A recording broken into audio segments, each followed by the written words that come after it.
Right now I'm in Durrës. This is the second largest city in Albania, and right now we're on the Adriatic Sea, and I'm with Knock, and this is kind of an interesting story. So I had a student 5 years ago at University of North Texas who was married to an Albanian woman, and this is her brother, and you can't make this up. He protects the Albanian presidents, kind of in the Albanian Secret Service. So he's gonna take us around some. He helped drive me here, and we're gonna go around the city. And just last year, the city got major damage from an earthquake. So if we get a chance, we're gonna try to see some of that. There's an interesting amphitheater. We're gonna go on the beach now and just kind of take a look and see what we can find. I think right now there aren't too many people on this beach. And this looks a little bit different with the way the sand is. I don't know what these things are. Kind of the rocks. There's like a couple people there. But they were in the water a little bit ago. So I am going to actually dip my toes in the water. I think this is probably going to be pretty warm water because it's really hot today. It's like 94 degrees right now. This almost looks like they're like wood chips here or something. Okay, so I'm going to safely put my shoe here. Okay, it looks like the waves aren't too extreme. That's not so bad. Oh, it's muddy and I got my other shoe.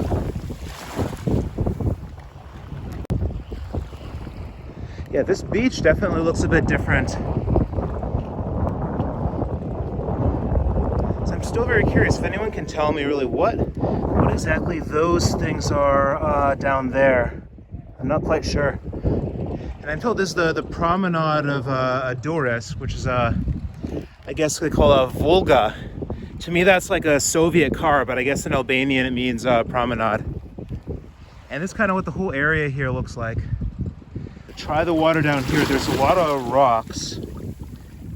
This water looks very different. So a couple people up there are fishing. Yeah, I guess this isn't like, I don't see people laying out on the beach just like tanning or anything. Like there's people fishing. And hey, wait a minute, this is interesting. There is literally a guy laying on this rock sunbathing.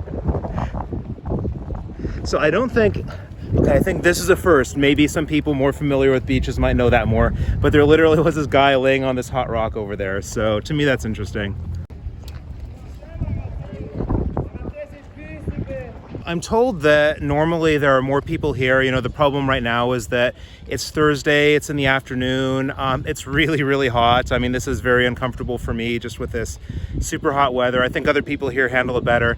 But normally on the weekend, there would definitely be more people here. And I mean, I'm just really blown away. I don't know how well it comes off on the video, but this sea, it's just so clean and so beautiful. And over there we have, I guess that's the ports. You have all those, I guess cargo loading machines or something, look like some sort of cranes. So, and then of course along the lines here we have the beach. So this promenade, it does have some rides, but it's really unfortunate. Everything's closed. Like I'd love to go on that right now. I'd love to find some bumper cars, and maybe with Knock we can go on the bumper cars. But yeah, it's looking like all this stuff is closed right now. Maybe some other time it opens. Not really sure. Yeah, look how fun that would be. Like, there's all this stuff open in Mielno, but oh well. Maybe some other time. But I guess, yeah, there's more people on this beach right now, at least. And another thing, like I had to take the video out because the guy didn't want to be seen, but there was some guy that was literally walking in that sea over there, and he had just a bag, and he was just like catching fish in the bag. Like there's no like, you know, fishing hook or anything. I think he was just literally taking the fish out of the water in the bag or something like that. And I tried recording it, and he was just like, no. I think things have gotten a bit more interesting here. Over there, they were a bit abandoned, but we still have, yeah, we have a guy down there just with his fishing net, just grabbing fish right off. Good fisherman statue. And we have this like interesting structure here. And what's better is finally there's an actual real proper beach with some people here. So it was much more quiet and empty. I guess you could kind of go over there and not be bothered by the beach at all, or by anyone on the beach. And over here is a lot more people. So we're gonna climb up to here. I want to see what sort of view we get up here.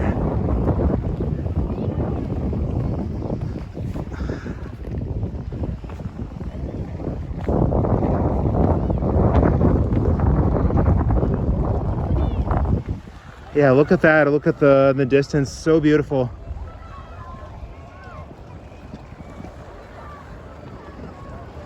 People on the beach. Yeah, we can see the difference over there. So I think the reason that there are probably fewer people over there is more just because there wasn't that much of a real proper beach. And over here we'd at least have something.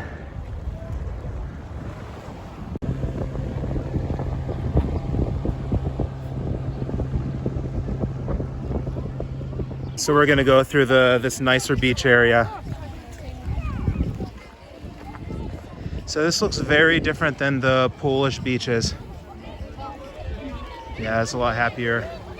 Kids playing. You don't have those weird paraffin you have on the Polish beaches, so it's more reasonable, just kind of these things to protect against the sun. Got some Albanian music in the background, so I'm not gonna get a copyright strike for that probably.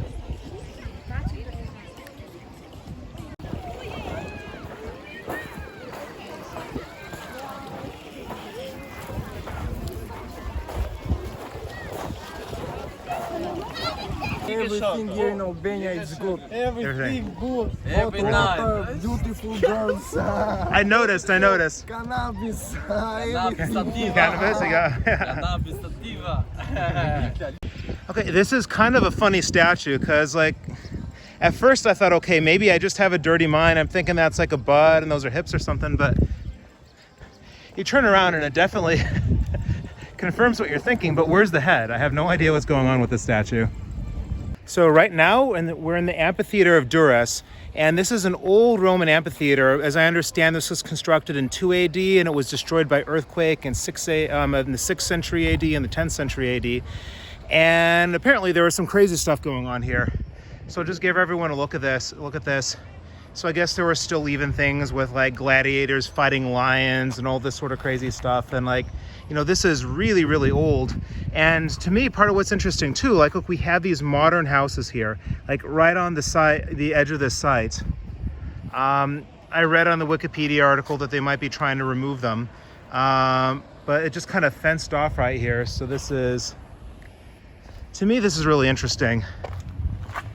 Like, I mean, this is really old. Like, I mean, we see, you know, like when I'm in Rome, I might see some things of this age, but typically in, you know, most European towns, you see like something 14th century, and that's old and that's very impressive. But this, I mean, this is on a whole nother level. So I guess this was abandoned in the 5th century AD, and then they built some sort of like church over it, and it was just uncovered in 1966 is my understanding. So someone correct me if there's any mistakes on this. And apparently there's actually a lot more stuff that they think they have to excavate. You know, given some more time and money, they can discover even more things. It was also confirmed there were things like lions and exotic animals, which to me, of course, this is horrifying, both people and animals getting hurt when they fight each other. So we're going to go and see that area. And there's also apparently some like big mosaic for a church underneath that we're going to go look for as well. Okay, so we're going to go down here. I think this is where the mosaic is going to be. I have to be a little careful with some of these steps. At least there's not a problem with the sun and the heat down here, so this is actually nicely refreshing.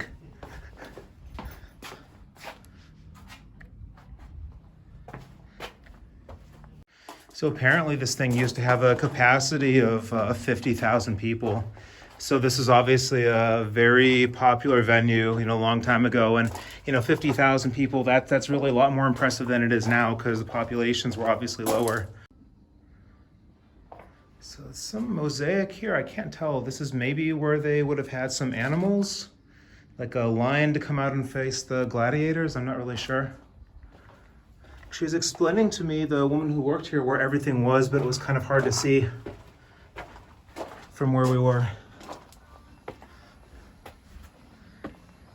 And my best understanding, I could be wrong, so someone correct me in the comments if I'm wrong, but I think that's where the gladiators were coming from.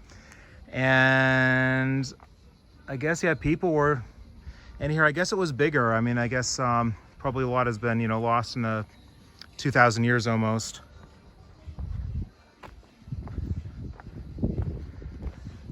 And apparently they can maybe discover more if they remove some of these houses, I was being told also. Oh, and there's a poor dog here. It's hopping on one leg. I'm not really sure what to do with it.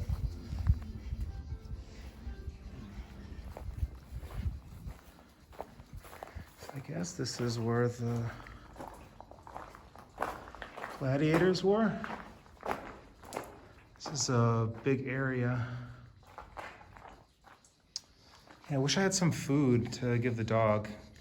Ran out of cat food the other day.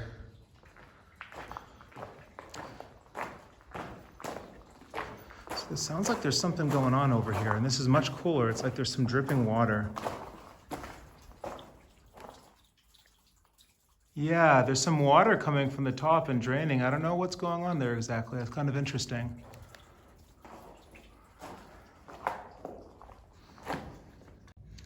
Yeah, we're in some tunnels around here.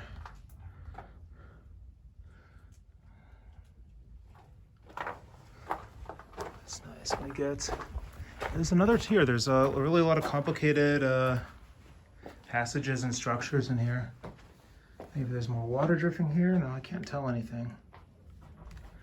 Yeah, any archaeologists that want to say more, please say more in the comments. I mean, I kind of am just sort of repeating what I saw in the Wikipedia article and what the worker here told me, minus some information, I'm sure. It's just so weird seeing all these houses right on this archaeological site like this. Yeah, look at this. Just imagine 50,000 people here almost 2,000 years ago. So I mentioned that Durrës was hit really, really hard by an earthquake just last year. So the last thing we're gonna do here is we're gonna look around and just kind of see how it's changed things. You know, everyone I talked to in Tirana was telling me, don't go to Durrës. It's, you know, not so nice because it was damaged by the earthquake. And, you know, it's not a nice thing, but I think it's worth just kind of seeing just so we understand how it affected the city. So I was told that we first have this as an example. So let me zoom in and just kind of see what we're looking at.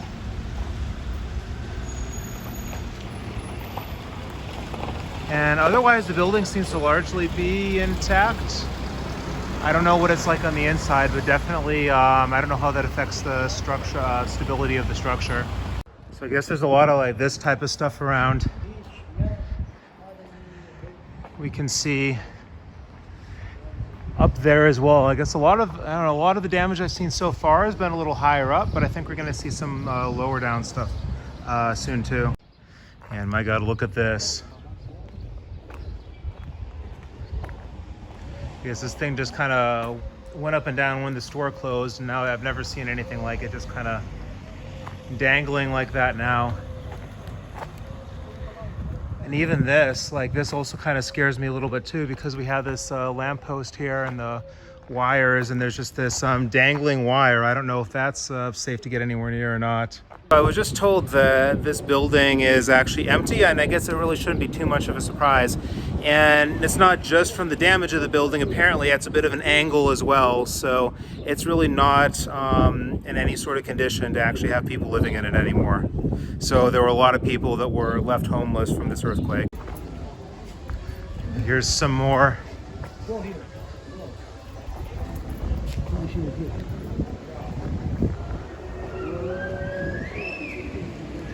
Yeah, I think this is hit harder than before. I mean, obviously no one's going to be living in this building anymore. I mean, this looks like it's been abandoned for a while, kind of. But I think this is only late November that this earthquake hit. Yeah, this doesn't look, I mean, okay, I take that back. Maybe not abandoned for like a while. We still have like the paint is mostly intact. Let's see. Let's be careful where we step. Some beer bottles here. I guess this is some closet or something. I'm not really sure.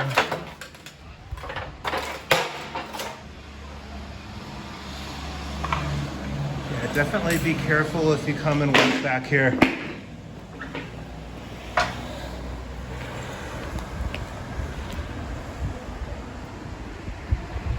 Yeah, this here too, wow.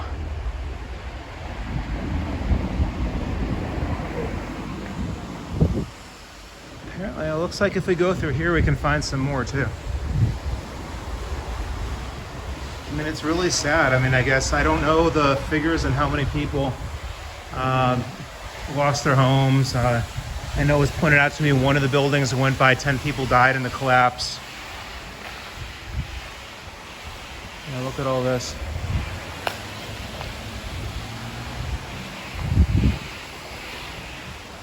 I mean, obviously this is a much sadder thing than when we were on the beach. You know, the beach is still a happy place. But here, I don't know how much I really owe, God, yeah. I'm not sure that I want to really go too far into this. So it looks like I absolutely can, and there's nothing preventing me. But like that, for example, that doesn't really look too stable to me. I would say maybe a more adventurous urban explorer than myself may want to do this, but I'm not so comfortable that these things are really structurally stable enough that it's a good idea. A lot of wires like this, I think, you know, maybe if the building had been around, you know, had been in this state longer, we'd have more of an idea that it might be somewhat safe to go in, but I wouldn't be surprised if these buildings could just sort of collapse further at any time. So I'm really not going to want to push my luck by going in further, but I'm sure there are people that have done this.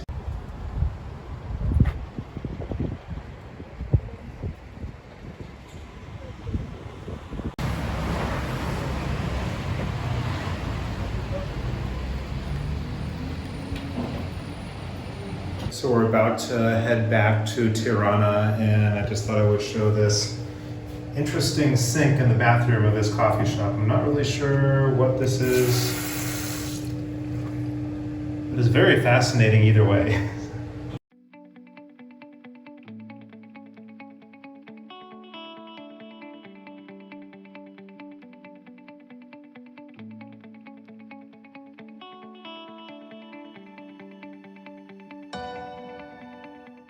So I'm back in Tirana after getting back from Durrës, and as you can probably kind of gather, I don't really do too well in sun and heat, so I really needed to rest a little bit.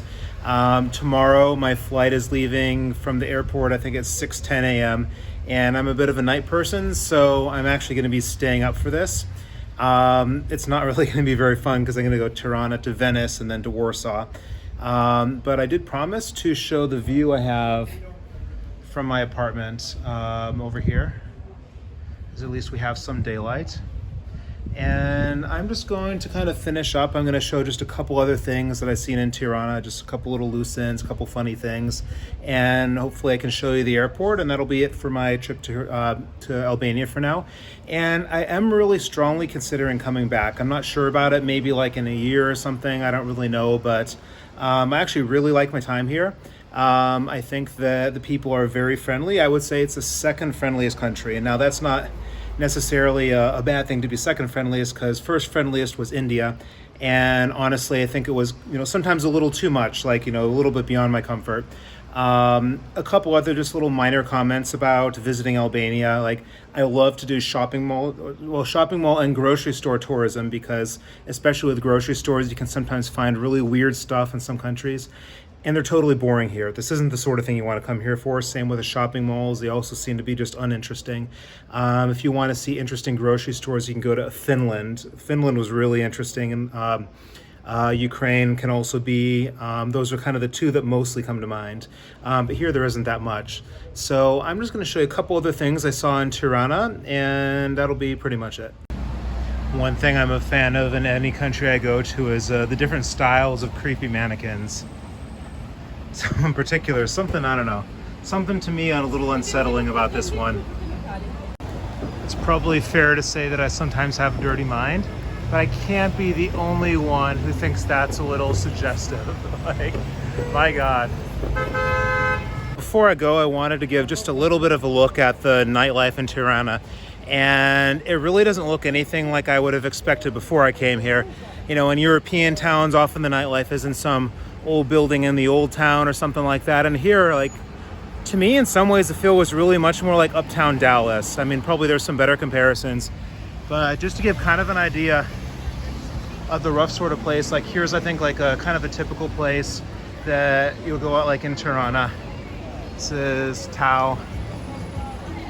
And I know there are normally dance clubs too, but those are closed down, of course, because of the virus.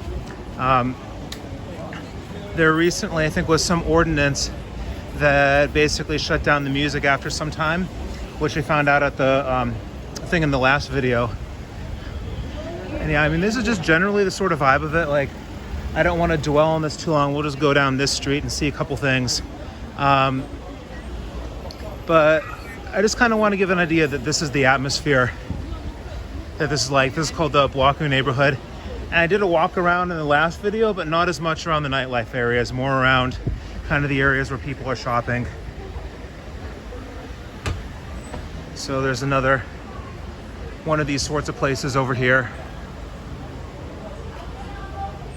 I think there aren't nearly as many people in that one. And part of what to me makes this interesting as well is, thinking of this pyramid that I visited. Like, this is basically what that pyramid is surrounded by.